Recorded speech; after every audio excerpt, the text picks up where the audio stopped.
দেখুন বন্ধুরা, আজকের ভিডিওতে না আপনাদের এসআইআর সম্বন্ধে কিছু ইম্পর্ট্যান্ট তথ্য জানাবো, যেগুলো কিন্তু আপনাদের সবার জানাটা খুবই গুরুত্বপূর্ণ। যেমন ধরুন, এই 4টি কারণে ভোটারদের আরও একবার হিয়ারিংয়ে ডাকতে পারে নির্বাচন কমিশন।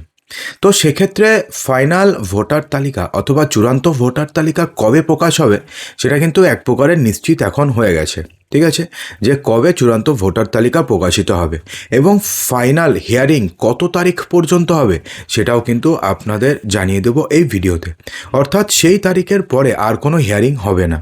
তো সেক্ষেত্রে যদি আপনাদেরকে আবার হিয়ারিংয়ের জন্য ডাকে দ্বিতীয়বার, তাহলে সেক্ষেত্রে তখন আপনারা কোন ডকুমেন্টস দেবেন সেটাও জানাবো। সেই জন্য ভিডিওটি খুবই ইম্পর্টেন্ট হতে যাচ্ছে, ভিডিওটিকে মোটেও স্কিপ না করে সম্পূর্ণ দেখবেন। এবং আমাদের আরও একটি চ্যানেল বানিয়েছি, সেটা হচ্ছে সরকারি তথ্য নামে। সেখানে আপনারা ইম্পর্টেন্ট কিছু ভিডিও পেয়ে যাবেন। অবশ্যই চ্যানেলটিকে সাবস্ক্রাইব করবেন, লিঙ্ক ভিডিও ডেসক্রিপশন বক্সে দিয়ে দেবো। দেখুন বন্ধুরা, ইতিমধ্যে আনম্যাপড যারা ভোটার ছিল তাদের কিন্তু হিয়ারিং কমপ্লিট হয়ে গেছে। ঠিক আছে, এবার যাদের প্রোজেনি ম্যাপিং হয়েছে বা যারা প্রোজেনি ম্যাপিং করিয়েছে তাদের হিয়ারিংয়ের কাজ এখন চলছে এবং লজিক্যাল ডিসক্রিপেন্সিসের কারণে এবার হিয়ারিংয়ের নোটিশ আসছে সেই সমস্ত ভোটারদের কাছে। অর্থাৎ যারা ধরুন বাবার নামে দিয়ে হিয়ারিং করিয়েছে, বাবার নামে কোনো ভুল রয়েছে, অথবা ধরুন যারা নিজের নামে হিয়ারিং করেছে কিন্তু নিজের নাম 2002 সালে ছিল আলাদা, 2025 সালে ছিল আলাদা, অথবা ধরুন যারা যাকে বাবা দেখিয়ে প্রোজেনি ম্যাপিং করিয়েছে তাকে বাবা দেখাতেই পারছে না, সেরকম কোনো ডকুমেন্টসই নেই। তো যেই সমস্ত ভোটার রয়েছে তাদের কিন্তু অলরেডি এখন হিয়ারিং চলছে এবং 1 ফেব্রুয়ারি হিয়ারিংয়ের লাস্ট ডেট। 1 ফেব্রুয়ারির মধ্যে যাদের যাদের কাছে হিয়ারিংয়ের নোটিশ গেছে তাদের হিয়ারিং হবে। তারপরে কিন্তু হিয়ারিং হওয়ার খুব একটা চান্সেস নেই, তার কারণ 2 ফেব্রুয়ারি যদি কারোর কাছে হিয়ারিংয়ের নোটিশ যায় তাহলে সেটা যাবে, যেহেতু 1 তারিখে দিতে পারেনি। অর্থাৎ 2 তারিখ পার হয়ে গেলে আপনাদের কাছে আর হিয়ারিংয়ের নোটিশ আসবে না, আপনাদের চিন্তা করার কোনো কারণ নেই। ঠিক আছে, তো কী কারণে যদি আপনাদের কাছে হিয়ারিংয়ের একবার করে থাকেন তাহলে আবার আপনাদের কাছে হিয়ারিংয়ের নোটিশ আসতে পারে। নাম্বার 1, ধরুন আপনি যে 13টি নথি নির্বাচন কমিশন বলে দিয়েছে সেই 13টি নথি ছাড়া অন্য কোনো নথি দিয়ে হিয়ারিং করিয়ে চলে এসছেন এবং সেক্ষেত্রে যেখানে আপনি হিয়ারিং করেছেন সেখানে সেই নথি জমাও নিয়েছে। অর্থাৎ আপনি রেশন কার্ড দিয়ে আপনি হিয়ারিং করে এসছেন বা ধরুন আপনারা প্যান কার্ড দিয়ে হিয়ারিং করে এসছেন। এমনটা কিন্তু দেখা যাচ্ছে যে প্রচুর সংখ্যক ভোটার শুধুমাত্র প্যান কার্ড বা ভোটার কার্ড কিংবা ধরুন রেশন কার্ড দিয়ে হিয়ারিং করে এসছে। দেখুন, হিয়ারিং যখন আপনারা করেছেন তখন আপনারা ডকুমেন্টস জমা করেছেন, যেখানে AERO ছিল, মাইক্রো অবজারভার ছিল, তাদেরকে দিয়েছেন। ভালো কথা। এরপরে নেক্সট ফেজে কি হচ্ছে, তারা ব্যাকএন্ডে আরও কিছু ডেটা এন্ট্রি অপারেটার্স রয়েছে। তারা কি করছে, তারা সেই সমস্ত নথিগুলোকে তাদের তারা আপলোড করে দিচ্ছে নথিগুলোকে। ধরুন আপনি একটা কিছু নথি দিয়েছেন, সেই নথি ওরা সবাই যাচাই করে নিয়েছে, তারপরে ওরা কিন্তু বাতিল করার কোনো রাইটস ওদের নেই বা তারা এই ডকুমেন্টস নেবে না। আপনি যেই ডকুমেন্টস নিয়ে যাবেন সেই ডকুমেন্টস তারা নিয়ে নেবে, কোনো কথাই বলবে না। তারপর সেটাকে আপলোড করে দেবে, ব্যাকএন্ডে কাজ করছে ডেটা এন্ট্রি অপারেটার্স, তারা সেগুলোকে আপলোড করে দিচ্ছে। তারপর যিনি ডিও আছেন না, তিনি সিদ্ধান্ত নিচ্ছেন যে আদৌ সেই নথিগুলো দিয়ে তাকে ভারতীয় মানা যায় কি যায় না। ডিও যদি অ্যাপ্রুভ ক্যান্সেল করে দেয়, অর্থাৎ অ্যাপ্রুভ রিজেক্ট করে দেয়, তাহলে সেই ভোটারদের কাছে আবার নোটিশ যাচ্ছে। ব্যাপারটা ভালো করে বুঝলেন? তো অনেকে রয়েছেন যারা ধরুন রেশন কার্ড দিয়ে ভোট করেছেন, অথবা ধরুন প্যান কার্ড দিয়ে করেছেন। তো সেই সমস্ত ভোটারদের কিন্তু ইতিমধ্যে তাদের যে দাবি বা যেই তথ্য রয়েছে সেটাকে ক্যান্সেল করে দেওয়া হয়েছে। এবার সেই সমস্ত ভোটারদের কাছে আবার হিয়ারিংয়ের নোটিশ যাচ্ছে। নাম্বার 2, যদি আপনি ডোমিসাইল সার্টিফিকেট দিয়ে আপনি হিয়ারিং করে থাকেন, দেখুন ডোমিসাইল সার্টিফিকেট না ফার্স্ট ফেজে নেওয়া হচ্ছিল, ঠিক আছে, কিন্তু সেকেন্ড ফেজ থেকে যখন নির্বাচন কমিশন বলেছে যে ডোমিসাইল সার্টিফিকেট গ্রহণযোগ্য নয়, তার কারণ ডোমিসাইল সার্টিফিকেট দিচ্ছে এডিএম অথবা এসডিওরা, যারা বর্তমানে নির্বাচন কমিশনের এআরওর কাজ করছে।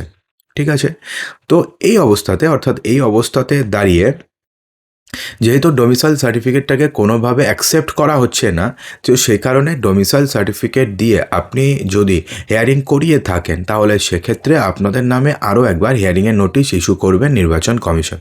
হলো নাম্বার 2। নাম্বার 3-এ বলেছে যে যদি ধরুন আপনি জমির দলিল দিয়ে আপনি হিয়ারিং করিয়েছেন, অনেকে রয়েছেন যারা জমির দলিল দিয়ে হিয়ারিং করেছেন, কারণ তাদের কাছে অন্য কোনো ডকুমেন্টসই নেই, দেখাতেই পারছে না। তো জমির দলিল দিয়ে যদি আপনিও হিয়ারিং করিয়ে থাকেন তাহলে সেক্ষেত্রে আপনাদের আরও একবার হিয়ারিংয়ের জন্য ডাকবে। সেই জমির দলিল আপনাদের 1995 সালের হোক, 2000 সালের হোক, অথবা 1970 সালের হোক। জমির দলিল কোনোভাবে সরকারি নথি নয় যে আপনি ভারতীয়। জমির দলিল অবশ্যই সরকারি নথি, কিন্তু জমির দলিল দিয়ে এটা প্রমাণ হয় না যে আপনি ভারতীয়। তো সেক্ষেত্রে জমির দলিল দিয়েও হবে না। নাম্বার 4-এ হচ্ছে যদি 2010 সালের পরে আপনাদের কাস্ট ওবিসি তালিকাভুক্ত থাকে বা হয়ে থাকে তাহলে সেই ওবিসি সার্টিফিকেট দিয়ে, শুধুমাত্র সেই ওবিসি সার্টিফিকেট দিয়ে যদি আপনি হিয়ারিং করিয়ে থাকেন তাহলে আপনাদের আরও একবার হিয়ারিংয়ের জন্য ডাকবে। কিন্তু যদি আপনি সেই ওবিসি সার্টিফিকেটটা ধরুন আপনি দিয়েছেন, তার সঙ্গে আপনি অন্য ডকুমেন্টসও দিয়েছেন, ধরুন আপনি আপনার মাধ্যমিকের অ্যাডমিট কার্ড দিয়েছেন, বা ধরুন মাধ্যমিকের আপনি সার্টিফিকেট দিয়েছেন, অথবা ধরুন উচ্চ মাধ্যমিকের অ্যাডমিট দিয়েছেন, অর্থাৎ যা খুশি দিয়েছেন, বা পাসপোর্ট দিয়েছেন, বা বার্থ সার্টিফিকেট দিয়েছেন, তো সেক্ষেত্রে কোনো সমস্যা নেই, সেক্ষেত্রে আপনাদেরকে ডাকবে না। কিন্তু শুধু যদি আপনি বার্থ সার্টিফিকেট মানে ওবিসি সার্টিফিকেট দিয়ে হিয়ারিং করে থাকেন তাহলে সেক্ষেত্রে আপনাদেরকে আরও একবার ডাকবে নির্বাচন কমিশন। তো সেক্ষেত্রে যদি আপনাদেরকে আরও একবার হিয়ারিংয়ের জন্য ডাকে তো সেক্ষেত্রে তখন আপনি কে দেবেন? দেখুন, এক্ষেত্রে আপনাকে আপনার বয়স হিসাবে ডকুমেন্টস দিতে হবে। যদি আপনার জন্ম 1987-এর আগে হয় তাহলে যে 13টি ডকুমেন্টসের কথা বলেছে আধার কার্ড সহ, আধার কার্ড পরিচয়পত্র হিসাবে শুধুমাত্র গ্রহণযোগ্য হবে। তো 13টি ডকুমেন্টসের মধ্যে যে কোনো একটি ডকুমেন্টস আপনাকে দেখাতে হবে। যদি আপনার জন্ম 1987 থেকে 2004-এর 1 এপ্রিলের মধ্যে হয় তাহলে পরে আপনার এবং আপনার বাবার অথবা আপনার মায়ের যে কোনো দুজনের মধ্যে যে কোনো একজনের, এবং আপনার জন্ম যদি 1 এপ্রিল 2004-এর পরে হয় তাহলে আপনার বাবার এবং আপনার মায়ের 3 জনের 13টি ডকুমেন্টসের মধ্যে যে কোনো একটি ডকুমেন্টস দেখাতে হবে। এবং যদি আপনার জন্মের সময় আপনার বাবা অথবা মা যে কেউ যদি ভারতীয় না হয়ে থাকে তাহলে সেই নির্দিষ্ট সময়ে তাদের বৈধ পাসপোর্ট, বৈধ ভিসা দেখাতে হবে। হলো। তো এরপরে ধরুন যে আপনাকে হিয়ারিংয়ে ডেকেছিল খুব সামান্য ভুলের কারণে। ধরুন আপনাদের যে বাবা রয়েছে যাকে দিয়ে আপনি প্রোজেনি ম্যাপিং করিয়েছেন তার নামের ধরুন সামান্য ভুল রয়েছে, অর্থাৎ ধরুন বিশাল, আমরা কি লিখছি BISHAL, কিন্তু বিশাল তো VISALও হয়, অর্থাৎ বাংলা নাম দুক্ষেত্রেই সেম বিশাল, কিন্তু ইংরাজি নেম ও ক্ষেত্রে হচ্ছে বিশাল বি দিয়ে এখানে ভি দিয়ে, অর্থাৎ দুজন আলাদা ব্যক্তি। তো এই সমস্ত ছোটোখাটো ভুলের কারণে, অথবা ধরুন না বাবার নামে ধরুন মধ্যখানে মিডিল নেম নেই, এখন মিডিল নেম এসছে, বা মিডিল নেম তখন ছিল এখন নেই। তো এই সমস্ত ছোটোখাটো ক্ষেত্রে যদি আপনাদের কাছে হিয়ারিংয়ের নোটিশ এসে থাকে তাহলে সেক্ষেত্রে জাস্ট আপনি BLOর থেকে একটা ডিক্লারেশন নিয়ে নেবেন। BLO বলে দেবে যে এই দুটো লোক একই লোক এবং আমি ডিক্লেয়ার করছি দুজনের সেম। যদি BLO ডিক্লারেশন ফর্ম দিয়ে দেয় তাহলে সেক্ষেত্রে আপনাদের আর কিচ্ছু নেওয়ার দরকার পড়বে না। হলো। আর আপনি কী নেবেন? একটা 2002 সালে যে ভোটার তালিকা রয়েছে সেই ভোটার তালিকার যে ফার্স্ট মানে যে পেজে আপনাদের বাবা অথবা মা যাকে দিয়ে আপনি প্রোজেনি ম্যাপিং করিয়েছেন তার নাম থাকে, তো সেই পেজটিকে আপনি জেরক্স করে নিয়ে যাবেন। হয়ে গেল।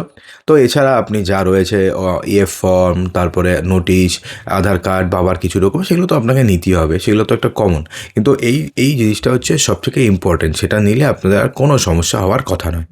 তো বন্ধুরা, আশা করব যে ভিডিওটিতে আপনাদের সমস্ত কিছু সঠিকভাবে বোঝাতে পেরেছি। যদি ভালো লেগে থাকে তো লাইক করবেন, বন্ধুদের মাঝে প্রচুর শেয়ার করবেন এবং চ্যানেলটিকে সাবস্ক্রাইব অবশ্যই করবেন।